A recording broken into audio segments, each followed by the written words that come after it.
BFM Business et CB News présentent Hebdocom avec Marie Valogne. Bonjour à tous et bienvenue dans Hebdocom, votre rendez-vous du week-end sur BFM Business pour décrypter le marché de la pub et l'actualité des marques. Aujourd'hui, nous recevons Mathieu Elkaïm, le président et directeur de la création d'Ogilvy Paris. Alors que les acteurs de la pub sont bousculés en ce moment entre crise économique, rachat d'agences et transformation du secteur, quelle est sa vision de cet écosystème fragilisé? Décryptage dans un instant. L'édito du jour est signé Valérie Potin.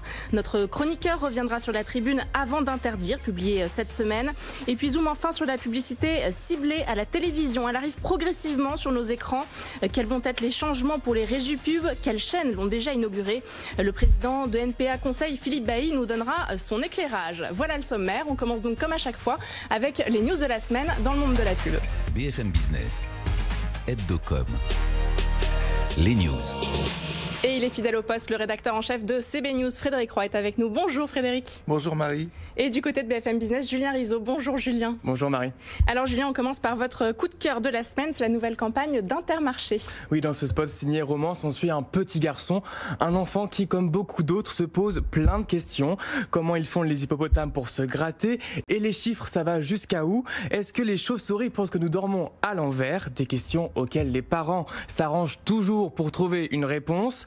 Jusqu'à la terrible question: qu'est-ce qu'on mange ce soir? Difficile d'y répondre autant pour les grands que pour les petits. Surtout que cette question en amène beaucoup d'autres. Il y a quoi exactement dedans? Est-ce que c'est bon pour la santé? Intermarché y répond en améliorant ses produits avec par exemple moins de sel, moins de sucre pour que les consommateurs mangent mieux sans se poser de questions. Alors à mon tour d'avoir une question Julien, comment fait-on pour aider les personnes qui n'aiment pas les légumes, ceux qui n'en raffolent pas? Quelle est la solution? Et on sait, ils sont très nombreux ici. Très bonne question Marie, en plus ça tombe bien, j'ai la réponse avec la campagne de la semaine, elle est signée Bonduel. Le film montre des scènes de la vie quotidienne où manger des légumes devient souvent un calvaire. On voit une femme qui met tellement de temps à écosser des haricots verts frais que ses enfants se sont endormis à table, ou encore un homme qui s'est blessé entièrement la main en voulant râper des carottes à la mandoline. Bref, bien souvent manger des légumes c'est plus facile à dire qu'à faire. Heureusement Bonduel est là pour nous aider à consommer des légumes avec par exemple leur boîte de conserve ou leur poêlée surgelée. Une campagne humoristique signée par l'agence Rosa Parks. On va finir par se mettre au vert. On poursuit avec votre good com de la semaine Julien. La mini-série documentaire de Renault qui a équipé les habitants du petit village d'Appy en Ariège de sa Zoé électrique. Racontez-nous. Quoi de mieux que de promouvoir son produit en montrant son utilisation sur la durée? C'est ce qu'a fait Renault en prêtant pendant 3 ans aux 25 habitants de ce petit village isolé 11 Zoé électrique, une par foyer. Si l'expérience a commencé en juillet dernier, on peut découvrir depuis lundi sur TF1 une heure de grande écoute avant chaque journal de 13h et 20h les premières impressions des habitants. Dans cette mini-série documentaire, on les suit sur de la prise en main du véhicule jusqu'aux galères de la première recharge, puis à l'adoption totale de la Zoé dans leur quotidien. Une communication signée Publicis Conseil et qui nous donne des situations plutôt cocasses comme lorsqu'une habitante cherche encore un lecteur CD dans son véhicule. On peut chercher. Pour terminer, Julien, vous vouliez nous parler du Parlement qui encadre juridiquement le statut des enfants influenceurs. Oui, c'est officiel. Les parlementaires l'ont adopté cette semaine. Le texte prévoit que les rémunérations des influenceurs mineurs de moins de 16 ans soient désormais placées à la Caisse des dépôts et consignations jusqu'à leur majorité. Ils instaurent également un droit à l'oubli pour que les plateformes de vidéos soient obligées de retirer les contenus si les enfants le demandent. Enfin, les réseaux sociaux seront incités à adopter des chartes pour lutter contre l'exploitation commerciale illégale de ces vidéos. Et la France est le premier pays à légiférer à ce sujet. Merci Julien Rizzo. Frédéric, vous voulez nous parler d'une déclaration d'amour cette semaine. Absolument. De quoi parle-t-on? Absolument. De la RATP. Oui, ça paraît un peu bizarre comme ça. Mais la RATP avec Havas Paris reprend la parole. C'est une société très utile, très secouée et pas toujours très aimée. Du coup, comme elle n'est pas sûre qu'on l'aime, elle dit qu'elle aime ses usagers. Elle dit à demain, elle signe désormais à demain avec l'espoir qu'on y revienne. On peut la comprendre, il n'y a encore que 70% de la fréquentation par rapport à ce qu'il y avait normalement. Donc il y a encore du travail. Je trouve que c'est une campagne qui est assez sympathique, même s'il va falloir prouver, parce qu'en amour, comme chacun sait, il faut des preuves. Quand on aime. Merci Frédéric Roy. Tout de suite, l'invité de la semaine. BFM Business, Hebdocom. L'invité. Et nous recevons aujourd'hui le président et directeur de la création d'Ogilvy Paris, Mathieu Elkaïm. Bonjour. Bonjour. Alors il y a un débat qui monte en ce moment, celui de l'encadrement de la pub pour les produits polluants. Alors certes, la proposition de loi du député Mathieu Orphelin pour réguler la pub et favoriser la transition écologique a été rejetée, mais il reste toujours le projet de loi du gouvernement qui sera lui dévoilé à la fin de l'année et qui va s'inspirer des propositions de la Convention citoyenne sur le climat. Comment appréhendez-vous cette situation en ce moment, Mathieu Elkaïm? Waouh, sacrée question. Le climat en ce moment, le secteur. Oui, on voit bien qu'on est aujourd'hui l'industrie de la communication sous le feu des projecteurs, évidemment. Je pense qu'il y a plusieurs choses en fait, il y a plusieurs points dans votre question. Le premier point qui me semble très important, en tant qu'en plus vraiment acteur de cette industrie, c'est de reconnaître qu'en effet, on est une industrie qui doit se transformer, qui doit également faire sa transition. C'est la première chose et je pense qu'elle est absolument essentielle et je pense qu'on en est tous très conscients dans l'industrie aujourd'hui.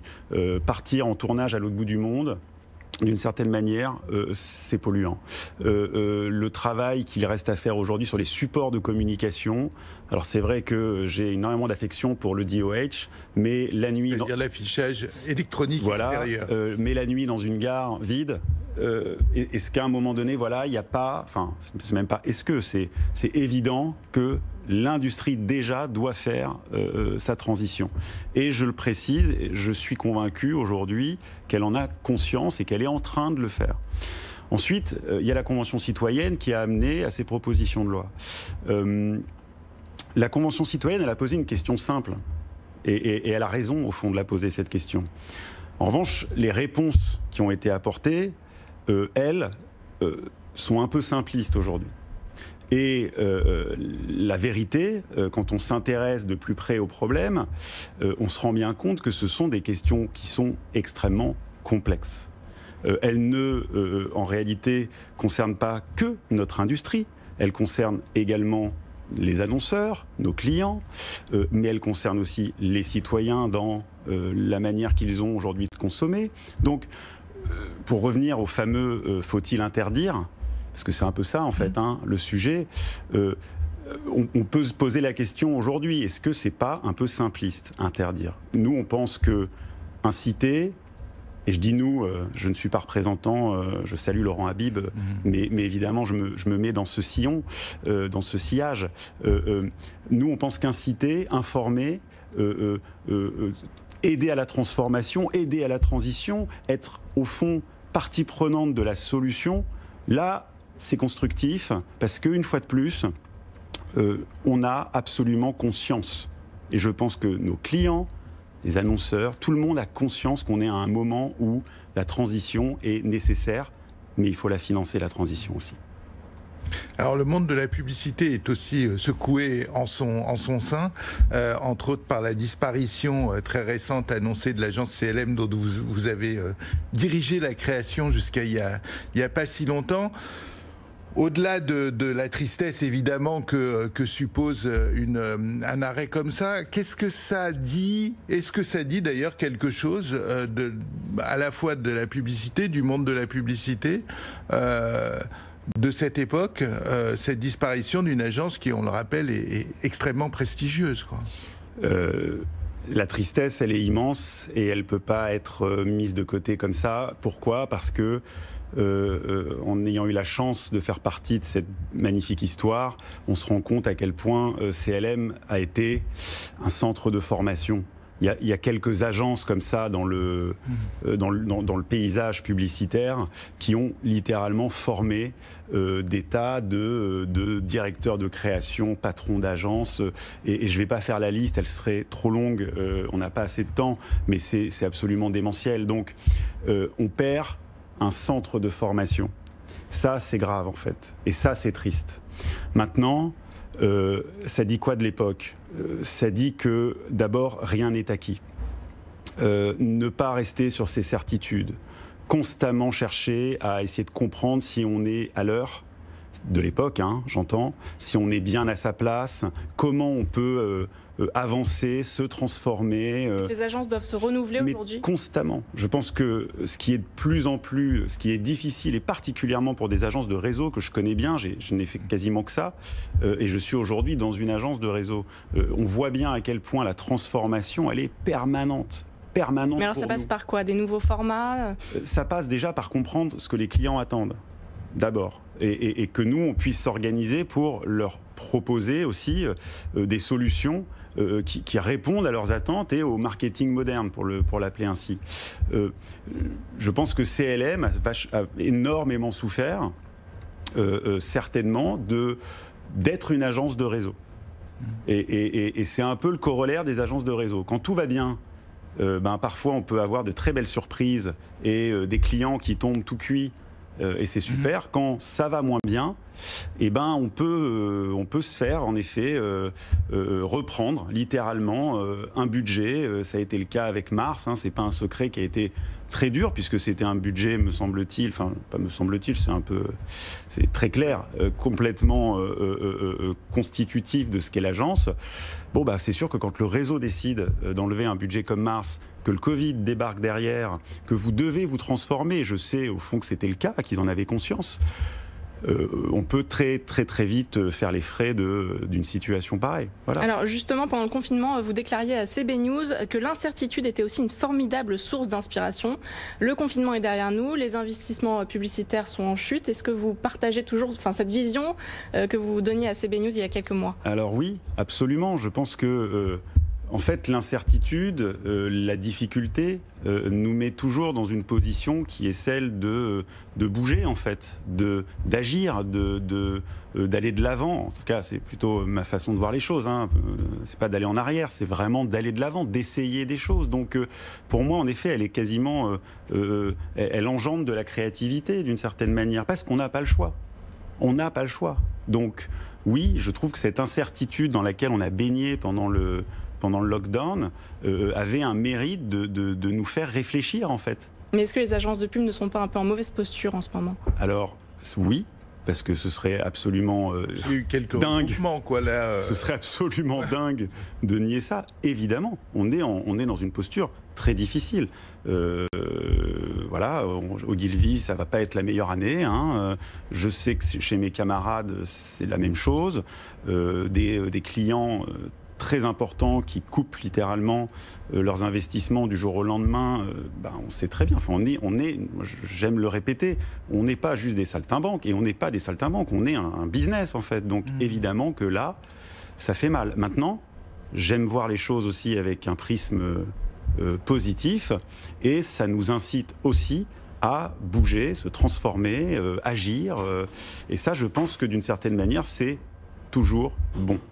Frédéric. C'est la créativité qui permettra à la pub, aux marques, de sortir de cette situation qui est effectivement, comme vous le dites, est pour le moins pas très optimiste. Moi, je pense que c'est... la créativité, c'est un des ingrédients avec lequel on travaille. C'est la valeur de nos entreprises. En effet, nous, quand on est agence de publicité, de communication, c'est l'idée, la valeur de l'idée. Donc, oui, le monde a besoin d'idées. Nos clients ont besoin d'idées. Parce que vous êtes face à des clients qui ont aussi besoin de data. Exactement. Mais, et j'y arrive, ça ne suffira pas. D'où la nécessité de s'adapter et d'offrir l'ensemble des outils qui va permettre, en effet, à cette créativité, à ces idées, tout simplement d'être efficace. Voilà. Donc, on s'en sortira, parce qu'au fond, on s'en sort toujours. Mais ça va demander énormément de travail, énormément de courage aussi. Et je crois que la notion de courage est une notion absolument nécessaire dans nos métiers, chez les annonceurs, chez nous, et puis au fond, chez les citoyens aussi. Merci Mathieu El-Kaïm, donc créatif et optimiste.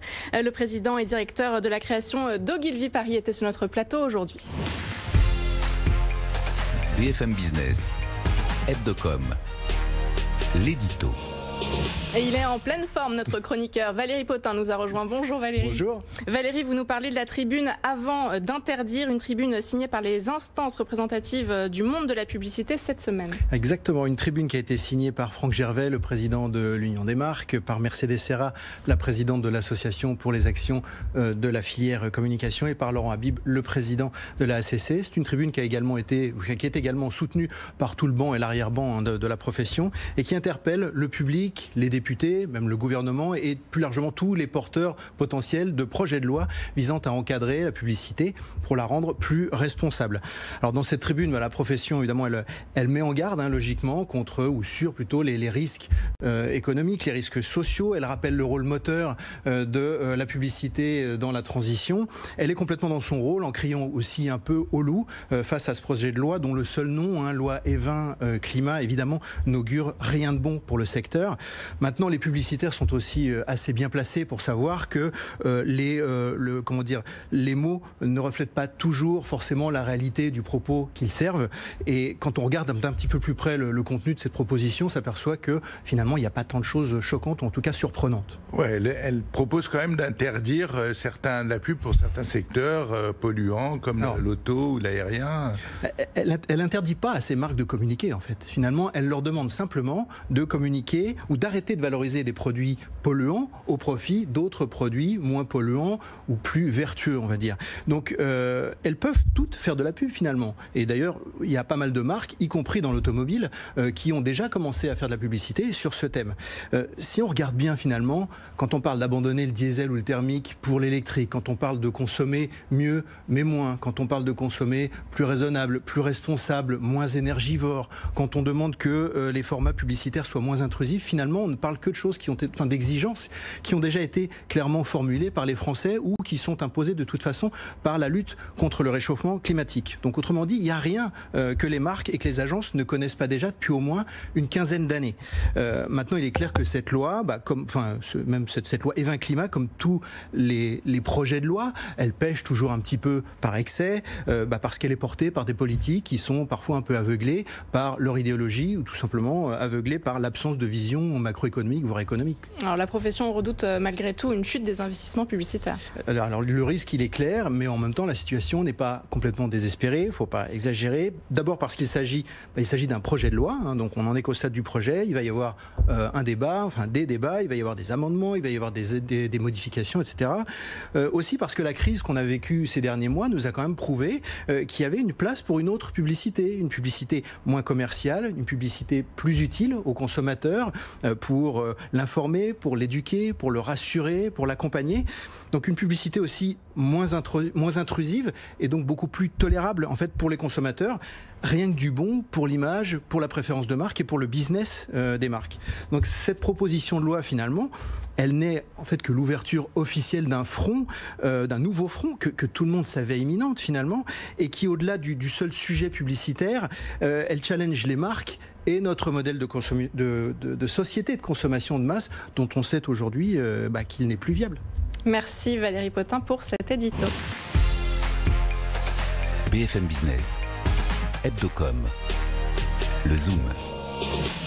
Zoom aujourd'hui sur la publicité ciblée à la télévision et pour en parler nous recevons Philippe Bailly. Bonjour. Bonjour. Vous êtes le président de NPA Conseil, un cabinet d'études spécialisé dans le secteur des médias et des services numériques. Alors pour faire simple, la publicité ciblée va permettre à chaque téléspectateur, s'il le souhaite, d'avoir des publicités personnalisées sur son écran de télé mais sur une durée limitée. Philippe Bailly, comment tout cela va s'organiser, notamment avec les régies pubs qui vont signer des accords avec les opérateurs pour obtenir les données personnelles des téléspectateurs? Expliquez-nous. Oula, ça fait beaucoup de questions dans une seule et je vais commencer par pas y répondre juste pour petite digression qui prolonge un peu ce dont vous débattiez auparavant, c'est sur le fait que la pub oppressive, un peu bêtasse, un peu etc. Décidément, on n'est plus à cette époque. La publicité adressée, ça prouve que les marques, comme les annonceurs, leurs agences, réfléchissent à la façon dont ils s'adressent aux consommateurs, y compris de manière moins intrusive, et que certaines propositions de loi ou certains de leurs auteurs auraient peut-être d'ailleurs gagné à s'informer un peu plus avant de formuler leurs propositions. Je reviens à ce que vous dites, à ce que vous disiez.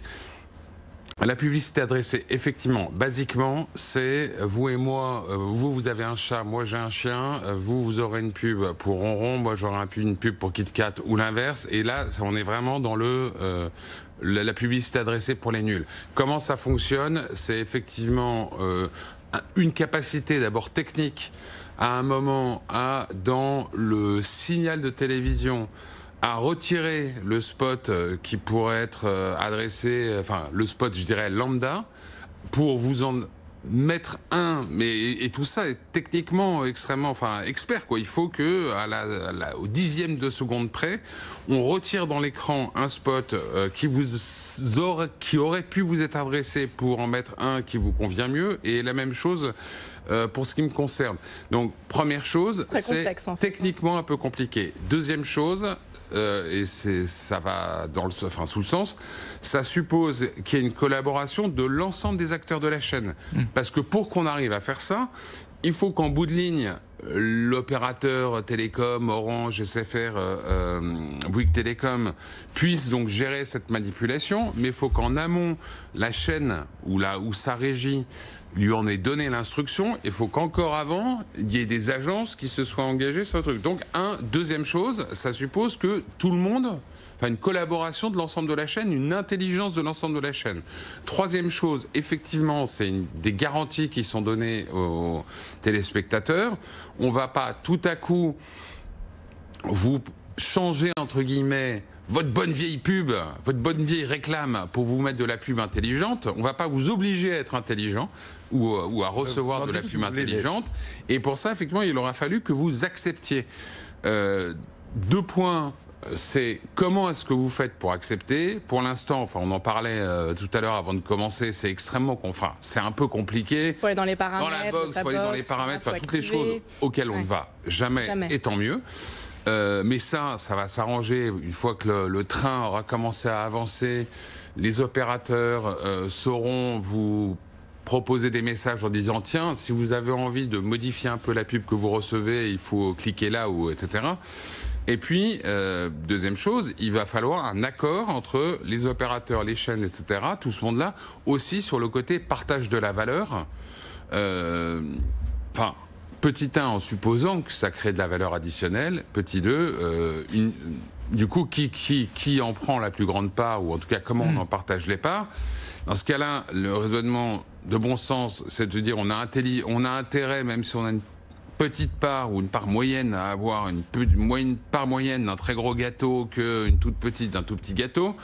Mais l'intelligence n'est pas toujours de ce monde. Pourtant, le gâteau, il a l'air d'être assez considérable. Les études disent que d'ici à 2025, il y aura 85,5 milliards de dollars dans le monde de revenus de la publicité ciblée, 200 millions en France selon le SNPTV. Donc... il y a de quoi faire quand même, non ? D'abord, j'ai pour principe, bien que dirigeant un cabinet de conseil, de ne jamais faire de prévision à 5 ans, 10 ans, etc.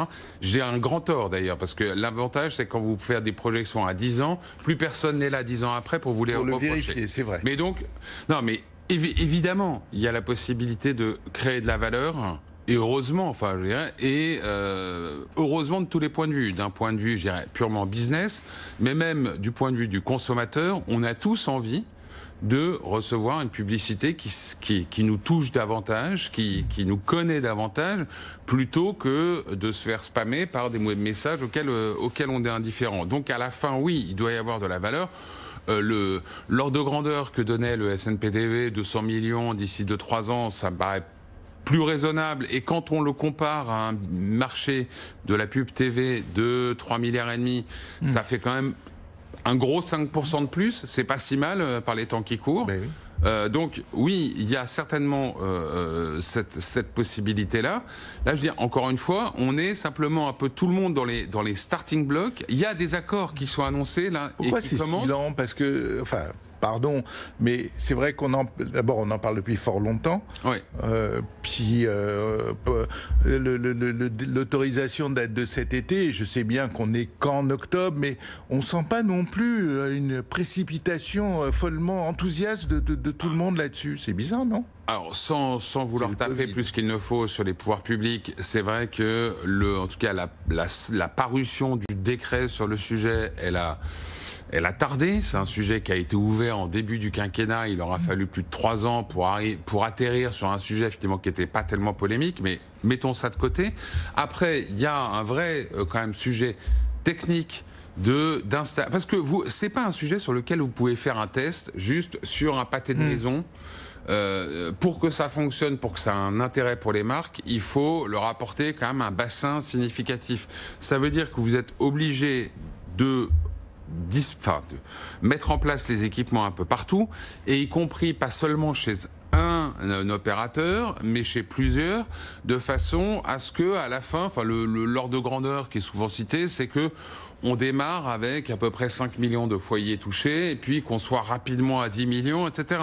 En Angleterre, là où ça a démarré, il y a déjà une paire d'années, comme on dit ailleurs, de mémoire au début des années 2010, avec Sky. C'est une chose qui leur a qui a retardé le développement. C'est au départ que Sky soit parti tout seul, ouais. Et donc techniquement ça fonctionnait, mais encore une fois pour des marques, même Sky avec sa puissance en Angleterre, ça suffisait pas pour rapporter, disons, la masse critique. Et il a fallu que Sky s'allie avec Virgin Media, avec d'autres acteurs pour que ça décolle vraiment. Bon, on attend ce moment où ça va décoller. Merci Philippe Bailly, président de NPA Conseil, d'avoir répondu à nos questions.